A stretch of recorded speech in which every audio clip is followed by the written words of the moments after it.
Dalam nama Yesus, semua setan harus tunduk dalam nama Yesus. Amin, saudaraku. Dan Tuhan berkata beranak pinak penuhi bumi. Tuhan mau kita penuhi bumi ini dengan anak yang kekal. Karena nanti pun ada bumi baru, lagi baru dari Tuhan, di mana orang-orang selamat akan tinggal di dalamnya. Biar anak-anak kita juga ada di situ. Tetapi Tuhan tidak mau hanya kita beranak anak badannya saja, karena kita punya kemampuan untuk punya anak-anak rohani, yaitu orang-orang yang kita injili ini dan kita muliakan. Terus sebabnya Tuhan berkata, injili sampai ke ujung bumi. Punyailah anak memenuhi bumi ini. Dan sudah itu ajaran mereka. Jadi saudaraku, sesudah kita selamat, Tuhan mau supaya kita mengerjakan hal ini, supaya kita dipulihkan dalam hal itu, kembali menjadi seperti Yesus.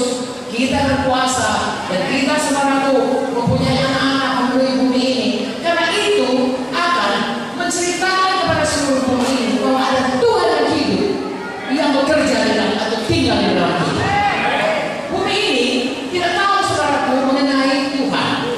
Ya, oke lah, yang saya lihat dari matahari, dari ini, buku Roma berkata semua manusia seharusnya mencari Tuhan. Dia melihat semua dunia ini, kenapa matahari tiap pagi terlihat di sekolah, tiap hari matahari dari sana terbit, tenggelamnya di sana, tidak pernah dari sana terbit, tenggelamnya di sana. Kenapa? Karena ada Tuhan yang mengayomi. Amin. Karena ada Tuhan yang memeliharakan bumi ini. Karena Dia berkuasa pencipta langit dan bumi. Nah, seharusnya manusia dapat mencari. Saya mengalami, karena saya selamat. Sudah saya tamat dokter. Nah, selama itu saya selalu berpikir, di mana Tuhan itu? Bagaimana? Siapa Tuhan itu? Manusia ini, kenapa dia ada? Mau kemana dia? Ada apa di bumi ini? Manusia ini diberikan Tuhan kekekalan. Tuhan mengatakan, sehingga kita mencari Tuhan. Saya kan itu saya tanya kepada ibu saya, ini orang semua ada agamanya, agama Islam, agama Buddha, agama Kristen. Mama, Papa, kemana kita pergi? Ya, saat itu kami belum ke gereja. Lalu ibu saya berkata, kelihatannya orang-orang yang pergi ke gereja itu kita lebih baik dari dia. Nah, itu makanya perlu kita pergi ke gereja, memancarkan kebenaran. Ada Tuhan di sini, ada Tuhan yang baik, ada Tuhan yang berkenan, ada Tuhan yang hidup. Dan itu bisa dipancarkan oleh anak-anak Tuhan yang dewasa, oleh gereja Tuhan yang dewasa, yang berjalan dalam kebenaran dan kekudusan yang sesungguhnya. Jadi saya sampaikan ini kepada saudara untuk menambahi lagi hati saudara bertobat-tobat untuk menjadi dewasa. Haleluya. Karena memang kita diciptakan untuk menjadi orang yang segambar dengan Tuhan, orang yang berkuasa dan orang yang memenuhi bumi ini. Dan itu hanya bisa untuk orang-orang yang dewasa rohani. Bagaimana mungkin punya anak rohani kalau tidak dewasa rohani? Hanya orang dewasa rohani kan bisa punya anak. Haleluya.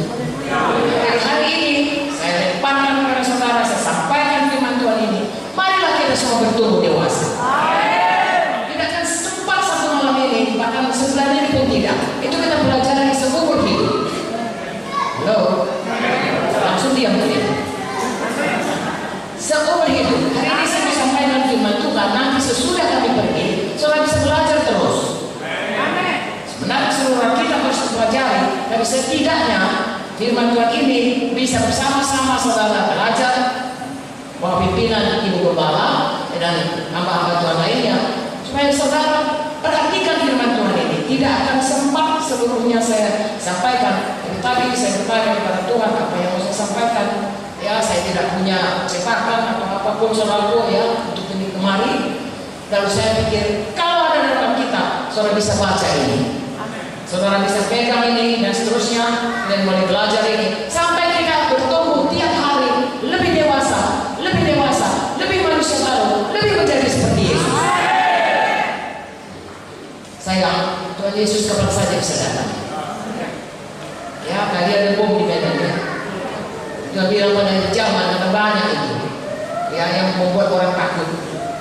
Ya, banyak orang takut bukan karena apa, mati ketakutan. Akhir zaman, dengar berita aja sudah ketakutan, shock. Nah itulah dia. Gempa saudaraku, kami baru dari Ambon, begitu kami pergi, gempa di sana.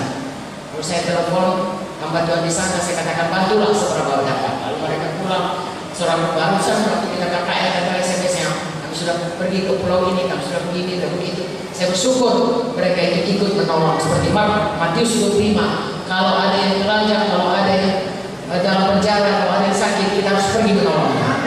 Saya bersyukur. Tapi tadi pagi datang lagi di TV, ada lagi gempa di Pulau Seram. Gereja kita di Pulau Ambon, dekatnya itu ada Pulau Seram, ada lagi Pulau Bulu, banyak lagi pulau lain, penuh pulau-pulau. Saudara, kalau digerakkan Tuhan, pergilah ke sana jadi hamba Tuhan. Banyak sekali jiwa-jiwa, banyak sekali pulau-pulau. Ya, tadi orang mana Tuhan ini perahu-perahu saudaraku ke pulau mana saja. Ya, itu pun sudah ada yang goncang-goncang saudaraku.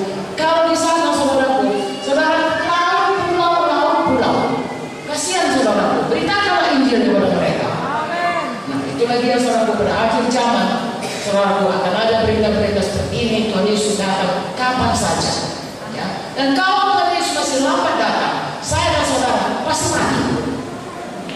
Tidak ada yang tidak mati. Seluruh manusia ini, itulah satu kepastian yang tidak bisa. Syukurlah Tuhan tidak menentukan kapan kita mati. Seperti orang yang dihukum mati itu, ya. Kalau misalnya dikatakannya tanggal 30 Januari 2020 mati, mungkin ada orang-orang nakal, dia main-main dulu, nanti tanggal 30 baru dia sungguh-sungguh. Tapi kalau tidak, kita selalu berjaga-jaga. Setiap saat kita bisa mati, setiap saat kita bisa pulang ke surga karena Yesus datang. Itu sebabnya mari bersungguh-sungguh hati.